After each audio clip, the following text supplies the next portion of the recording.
Hello everyone, welcome back to my channel Tasvika studio. ಇವತ್ತಿನ ವಿಡಿಯೋನಲ್ಲಿ ಭಾರತ ಸಂವಿಧಾನದ ಪ್ರಬಂಧ ನೋಡೋಣ. ನೀವು ನಮ್ಮ ಚಾನಲ್ಗೆ ಹೊಸಬರಾಗಿದ್ದರೆ ಪ್ಲೀಸ್ ಸಬ್ಸ್ಕ್ರೈಬ್ ಮಾಡಿಕೊಂಡು ವಿಡಿಯೋ ನೋಡಿ.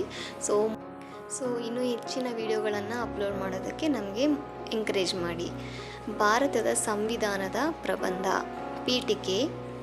ಭಾರತದ ಸಂವಿಧಾನವು ಈ ರಾಷ್ಟ್ರವು ಅನುಸರಿಸಬೇಕಾದ ರಾಜಕೀಯ ವ್ಯವಸ್ಥೆ, ಕರ್ತವ್ಯಗಳು, ಹಕ್ಕುಗಳು, ಮಿತಿಗಳು ಮತ್ತು ಸರ್ಕಾರದ ರಚನೆಯ ಚೌಕಟ್ಟನ್ನು ಒಳಗೊಂಡಿರುವ ದಾಖಲೆಯಾಗಿದೆ.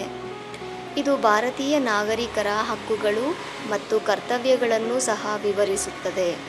ಜನವರಿ 26ರಂದು ನಾವು ಗಣರಾಜ್ಯೋತ್ಸವವನ್ನು ಆಚರಿಸುತ್ತೇವೆ. 1950ರಲ್ಲಿ ಈ ದಿನದಂದು ಭಾರತದ ಸಂವಿಧಾನವು ಜಾರಿಗೆ ಬಂದಿತು. ಡಾಕ್ಟರ್ ಅಂಬೇಡ್ಕರ್ ಅವರು ಸಂವಿಧಾನ ರಚನೆಯಲ್ಲಿ ಪ್ರಮುಖ ಪಾತ್ರ ವಹಿಸಿದ್ದರು. ಇದು 299 ಜನರ ಶ್ರಮದ ಫಲವಾಗಿದೆ. ಪ್ರಜಾಪ್ರಭುತ್ವ ವ್ಯವಸ್ಥೆಯಲ್ಲಿ ದೇಶದ ಸರ್ವೋಚ್ಚ ಕಾನೂನು ಸಂವಿಧಾನವಿದೆ. ಸಂವಿಧಾನದ ಪದವು ಫ್ರೆಂಚ್ ಮೂಲವನ್ನು ಹೊಂದಿದೆ. ಇದನ್ನು ಸಾಮಾನ್ಯವಾಗಿ ಕಾನೂನು ಮತ್ತು ಸುವ್ಯವಸ್ಥೆಯನ್ನು ಉಲ್ಲೇಖಿಸಲು ಬಳಸಲಾಗುತ್ತದೆ.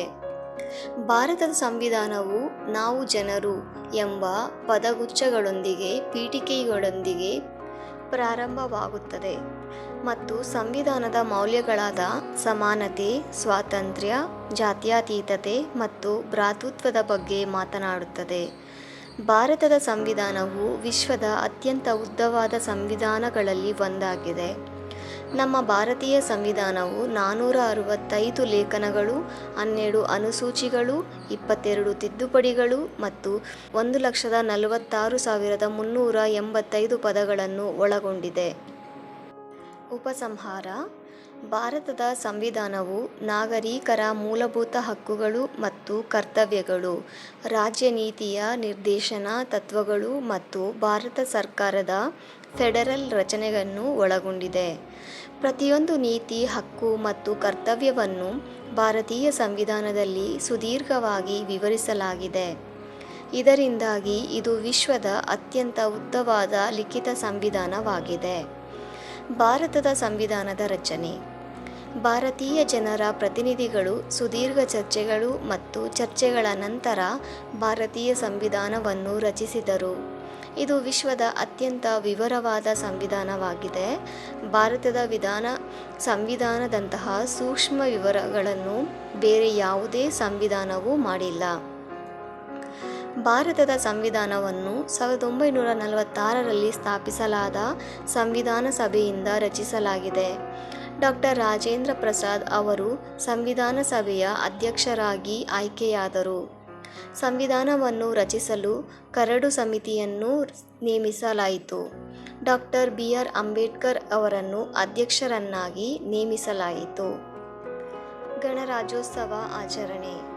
ಸಂವಿಧಾನ ರಚನೆಯು ಒಟ್ಟು 166 ದಿನಗಳನ್ನು ತೆಗೆದುಕೊಂಡಿತು. ಇದು 2 ವರ್ಷ, 11 ತಿಂಗಳು ಮತ್ತು 18 ದಿನಗಳ ಅವಧಿಯಲ್ಲಿ ಹರಡಿತು. ಭಾರತೀಯ ಸಂವಿಧಾನವನ್ನು ವಿನ್ಯಾಸಗೊಳಿಸುವಾಗ British, Irish, Spanish, French, Canadian ಮತ್ತು ಅಮೆರಿಕನ್ ಸಂವಿಧಾನಗಳ ಕೆಲವು ಪ್ರಮುಖ ಲಕ್ಷಣಗಳನ್ನು ಅಳವಡಿಸಲಾಗಿದೆ. ಭಾರತದ ಸಂವಿಧಾನದ ವೈಶಿಷ್ಟ್ಯಗಳು. ಭಾರತದ ಸಂವಿಧಾನವು ಸಂವಿಧಾನದ ಮೂಲ ಆದರ್ಶಗಳು ಮತ್ತು ತತ್ವಗಳನ್ನು ಒಳಗೊಂಡಿರುವ ಪೀಠಿಕೆಯೊಂದಿಗೆ ಪ್ರಾರಂಭವಾಗುತ್ತದೆ. ಇದು ಸಂವಿಧಾನದ ಉದ್ದೇಶಗಳನ್ನು ಪ್ರತಿಪಾದಿಸುತ್ತದೆ. ವಿಶ್ವದ ಅತಿ ಉದ್ದದ ಸಂವಿಧಾನ. ಭಾರತದ ಸಂವಿಧಾನವು ವಿಶ್ವದ ಅತ್ಯಂತ ಉದ್ದವಾದ ಸಂವಿಧಾನವಾಗಿದೆ.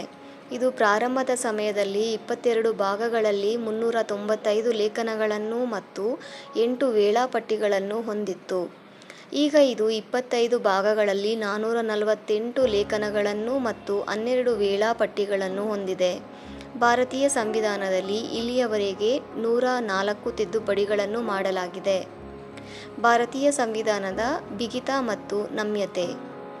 ನಮ್ಮ ಸಂವಿಧಾನದ ಒಂದು ವಿಶಿಷ್ಟ ಲಕ್ಷಣವೆಂದರೆ ಅದು ಅಮೆರಿಕನ್ ಸಂವಿಧಾನದಷ್ಟು ಗಟ್ಟಿಯಾಗಿಲ್ಲ ಅಥವಾ ಬ್ರಿಟಿಷ್ ಸಂವಿಧಾನದಂತೆ ಹೊಂದಿಕೊಳ್ಳುವುದಿಲ್ಲ.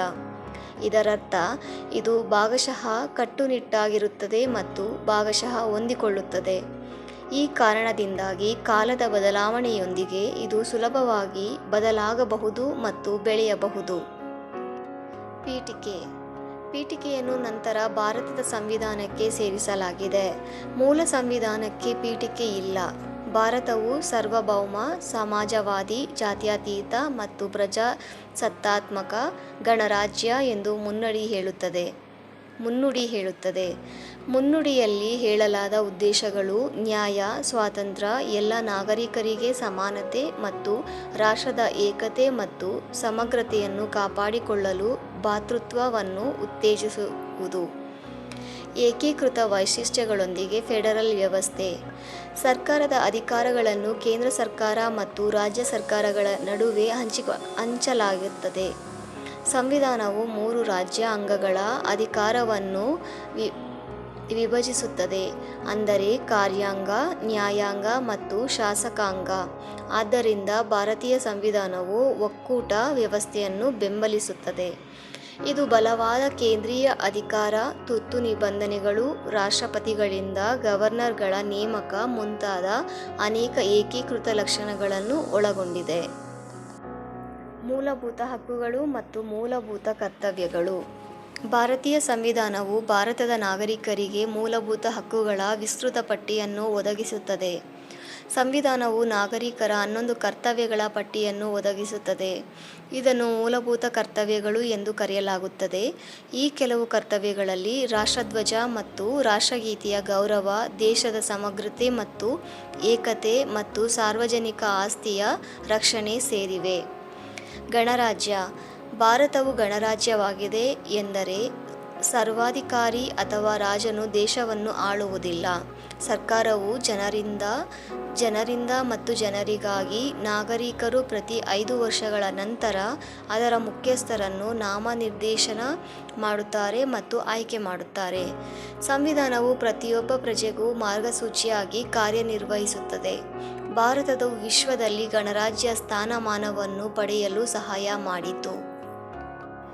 ಒಮ್ಮೆ ಅಟಲ್ ಬಿಹಾರಿ ವಾಜಪೇಯಿ ಅವರು ಸರ್ಕಾರಗಳು ಬರುತ್ತವೆ ಮತ್ತು ಹೋಗುತ್ತವೆ, ರಾಜಕೀಯ ಪಕ್ಷಗಳು ರಚನೆಯಾಗುತ್ತವೆ ಮತ್ತು ವಿಸರ್ಜನೆಯಾಗುತ್ತವೆ, ಆದರೆ ದೇಶ ಉಳಿಯಬೇಕು ಮತ್ತು ಪ್ರಜಾಪ್ರಭುತ್ವವು ಶಾಶ್ವತವಾಗಿ ಉಳಿಯಬೇಕು ಎಂದು ಹೇಳಿದರು.